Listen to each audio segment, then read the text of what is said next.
कोई मजाक नहीं है। यहाँ कोई 2016 का YouTube प्रैंक नहीं चल रहा है। पापा जी हाँ जी। पापा जी, वो जो सलोनी है ना, वो मैंने थोड़ी सी प्रेग्नेंट कर दी।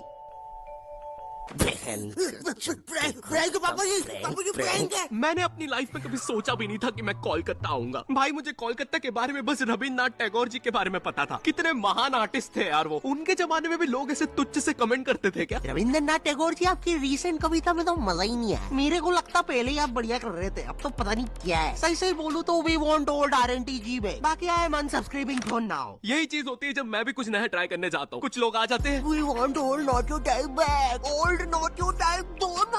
अरे ऐसे तो फिर मैं कुछ नया ट्राई कर ही नहीं पाऊंगा, इसलिए ये बंद करो। और आज से we want new not type के कमेंट्स आने चाहिए। और सिर्फ मुझे नहीं, बाकी यूट्यूबर्स को भी यही कमेंट आने चाहिए। उन्हें भी न्यू नॉट टाइप बनने पे मजबूर कर दो। मुझे तुम्हारी पावर जाननी है कि तुम कितनी फालतू चीज वायरल कर सकते हो। खैर बैक टू कोलकाता। भाई कोलकाता में मेरे लिए दोस्त बनाना बहुत मुश्किल हो रहा है। यहाँ सबसे बड़ी प्रॉब्लम लैंग्वेज की है, क्योंकि यहाँ मेजोरिटी लोग बंगाली के अलावा कुछ बोलते ही नहीं है। अरे अभी तो बुढ़ फाड़ी ना की।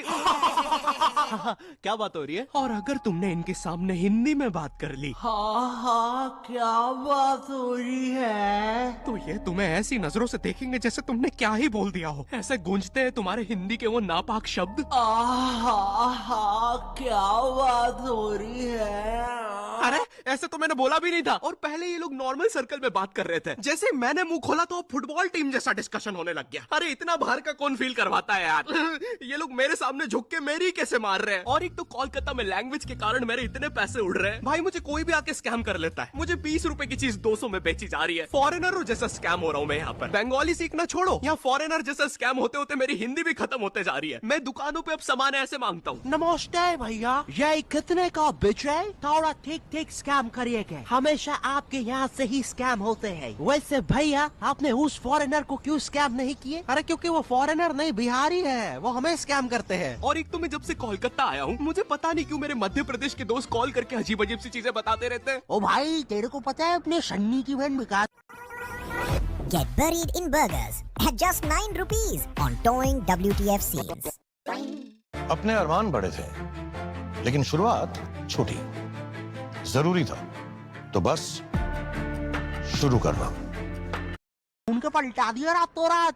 जेल में अभी सन्नी। ले बात कर। एक सेकंड, जेल? ए कोलकाता है मजे, नहीं तो हमको देखो ये जेल में मिक्सचर नमकीन खा रहे रोटी के साथ। ले रहे ये मिक्सचर भी एक्सपायरी करनी है, इतनी खाना, इज्जत ही नहीं भाई की। और तू देखना रे बाबा, कोलकाता में बालों से जादू हो जाते हैं, नहीं तो अपने चाचा जी लंगड़े हो गए थे। लेकिन अपने चाचा जी की तो बाल ही नहीं थे। अरे तो झाट उखाड़ लियो कि मेरे को क्या पता रे, भूख लग रही इधर की जगह। ला रे वो घड़िया एक्सपायरी मिक्सचर खा पी के खत्म करूँ। और भाई कोलकाता का मौसम, यहाँ इतनी सी बारिश होती नहीं है, पूरा कोलकाता डूब जाता है। और फिर उस डूबे हुए कोलकाता में करंट भी फैल जाता है। न्यूज में आ रहा है पानी में करंट फैल जाने के कारण हुई 25 मौतें। मुझे लगा 25 लोग मर गए। फिर मैंने नाव से जाके देखा तो पता चला मरा एक ही बंदा था। वो बस बार बार पानी में झटका खा के जिंदा हो जा रहा था। तो टेक्निकली वो एक ही बंदे की 25 मौतें हुई है। और भाई कोलकाता में एक तो इतनी पतली पतली गलियां है। यहाँ मैं लड़ाई जीतने के बाद भी पतली गली से निकल के आता हूँ। एक तो जो मुझसे हारा है वो साला मेन रोड पे रहता है, तो अब वो वहाँ चौड़ा हो रहा है। बहुत मारा साले ने, लेकिन पतली गली से गया है। इतनी पतली पतली गलियां, एक से ज्यादा आदमी होने पर स्पाइडरमैन बनना पड़ता है। सुबह सुबह आंटियां दोनों टांगों से चिपक के सब्जियां ले रही होती है। भैया जरा ठीक ठीक लगाओ ना। अरे भाभी पहले नीचे तो उतरो। अरे निंजा, अरे मैं हूँ। अरे क्या सलीमा भाभी डरा देते। सीधा सीधा रिया कर, अपने मर्द को बुलवा के तेरी माँ बहन करवा दूंगी। ए सलीमा, नीचे उतर, चल अंदर। माफी चाहूंगा भाई साहब, आपसे तहे दिल से माफी चाहूंगा। प्लीज हो सके तो हमें माफ कर दीजिएगा। और इतनी पतली गली होने के बाद भी आखिरी में कोई ऑल्टो फंसा के चला जाता है। कैसे? किसी को नहीं पता। आए दिन मुझे गली के साथ नई जोर जबरदस्ती देखना पड़ता है। कभी कोई ट्रक तो कभी कोई टेम्पू। गाड़ियां लाइन लगा के खड़ी रहती है बेचारी गली के बाहर। एक दिन एक पुलिस की गाड़ी आई तो सारी गाड़ियां अपना मुंह बांध कर भागने लगी। मेरी गली के कारण लोग अब मुझे गंदे लुक्स दे रहे हैं। ये देखो, चरित्रहीन गली में रहने वाला जा रहा है। सुना है कल रात में 2 ट्रक घुसे थे, आवाजें आ रही थी। मेरी गली की इतनी अजीब सी इमेज बन गई है। एक दिन एक पाजी साइकिल से निकला तो वो उदास हो गया, बोलता छी, चरित्रहीन गली, निकल के मजा ही नहीं आया। मैं जब कोलकाता आया था तो मुझे सबने बताया, ए बेटे, कोलकाता में ना स्वीट चीजें बहुत फेमस है। गुप्त रोग की दवा देगा? तो मैंने सोचा कोलकाता आया हूँ, ट्राई करने में क्या दिक्कत है। और गुप्त रोग की दवा नहीं दादी, स्वीट्स ट्राई कर देते। तो मैं स्वीट ट्राई करने एक दुकान पे गया और उनके मेन्यू में पता है क्या था? चाय में रसगुल्ला, बेक्ड रसगुल्ला, गरम रसगुल्ला। मैं रसगुल्ला खाने आया हूँ, मुझे बेक रसगुल्ला मिल रहा है। अरे ये रसगुल्ला थोड़ी ना है, ये तो बस गुल्ला है। और यहाँ पर पानी पूरी का भी बुरा हाल है। बाय द वे यहाँ पे पानी पूरी को लोग फुचका कहते हैं। ये रहा दादा, हमारा थम्स अप पुचका खाओगे? थम्स अप पुचका, ये सुन के मुझे इतना गुस्सा आया, मैंने अपना थम्स डाउन करके भैया के पुचके में घुसा दिया। अरे दादा, टिप बाद में दे देते। कोलकाता आने से पहले मैं काफी ज्यादा एक्साइटेड था कि यहाँ तो मस्त घूमूंगा, टूरिस्ट वाले एक्सपीरियंस लूंगा। लेकिन यहाँ जो मेरे साथ किस्से हो रहे हैं वो मैंने लाइफ में कभी इमेजिन ही नहीं किए थे। एक बार मैं लोकल ट्रेन से जा रहा था, मुझे बस नेक्स्ट स्टेशन ही उतरना था, तो मैं ट्रेन में चढ़ गया। अच्छा सॉरी, चढ़ा दिया गया। क्योंकि भाई यहाँ की लोकल ट्रेन की भीड़ में जितना एक्सप्लेन करूँ उतना कम है। एक बार एक बंदा भीड़ से बचने के लिए ट्रेन के नीचे कूद गया। हाँ, उसे वहाँ कम चोटें आई। इतनी भसड़ होती है, तुम्हें चूज करना पड़ता है कि आज किस अंकल के अंडर आर्म सूंघते हुए जाना है। मुझे ढूंढना पड़ता है कि आज किस अंकल ने सबसे कम मेहनत करी, और जिस दिन कोई बेरोजगार मिल जाए। मैं जॉबलेस हूँ, मुझे कोई पसंद नहीं करता। अरे नहीं नहीं भाई, आई लव यू। जरा उस मेहनती बुढ़े को देखो, साला दिन रात मेहनत करके अपनी फैमिली को पाल रहा है। हट बुड्ढे, नीच। और इतने भसड़ और पसीने के बीच में भी ट्रेन में एक केटीएम कपल होता है जिसे रोमांस सूझ रहा है। वो बंदा ऐसे खड़ा हुआ है गेट के पास अपनी बंदी को लेके कि कोई पास ना आ जाए। बगल वाले अंकलों को बस उतना पार्ट छोड़ के सब चिपका हुआ है बंदी से। इसे लगता है ये ऐसे करके 80 लोगों की भीड़ रोक लेगा। किस कर ले, कर लो, पक्का कर ले, कर लो, बहुत जम से कर देंगे। अबे देख क्या रहा है? सॉरी भाई, भीड़ में सेटिंग ही ऐसी हो रखी है, रुको। एक तो स्टेशन पे तुम्हें इतने भिन्न भिन्न प्रकार के लोग मिलते हैं। कुछ अंकल इतने स्किलफुल होते हैं, वो ट्रेन रुकने से पहले ही चढ़ जाते हैं, सटाक से गायब हो जाएंगे तुम्हारे साइड से।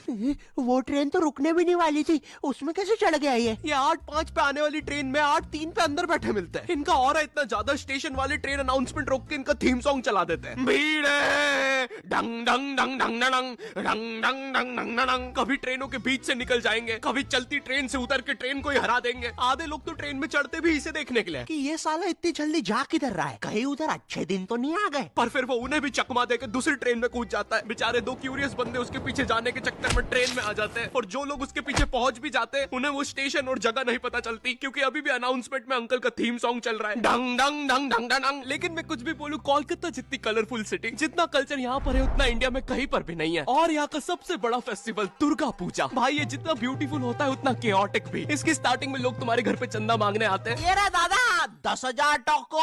और नहीं दो तो ईश्वर के लिए ऐसा करोगे? एक तो ये चंदे वालों का ब्लैकमेल हर जगह सेम ही होता है। मैं जब मध्य प्रदेश में रहता था तब भी वहाँ पे रावण बनाने के लिए ऐसे ही करते थे। नहीं दोगे 51 रुपए तो फिर कैसे चलेगा हमारा ये बेचारा रावण। लोग कहते हैं रावण में अहंकार था, हमारे वाले की आंखों में शर्म है। 10 के 10 सर झुक गए भाई। तुमने वार्ड नंबर 17 का रावण देखा है? देख के लगता है उसकी लंका होगी, और हमारा वाला ऐसा लगता है इसकी लंका किसी ने लगा दी होगी। लग रहा कूटा है भाई इसको तो। देखो भाई प्लीज 51 रुपए दे दो। वो वार्ड नंबर 17 वाले हमारा रावण ले जाने बोल रहे हैं हमारे रावण को तीर बना के छोड़ेंगे उनके रावण पे। यहाँ पर दुर्गा पूजा के दिन पंडाल कॉम्पिटिशंस भी होते हैं, और जो भी पंडाल कॉम्पिटिशन में जीतता है उन्हें पता है ग्रैंड मास्टर का ग्रैंड सल्यूट मिलता है।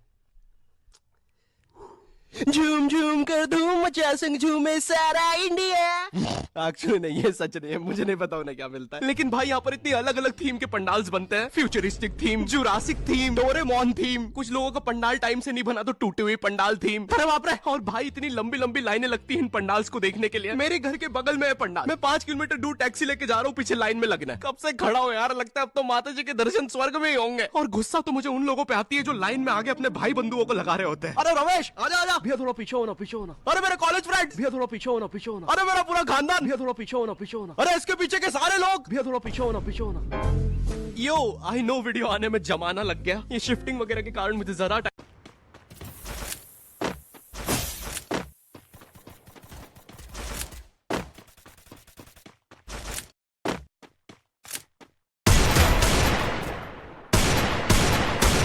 First Doom.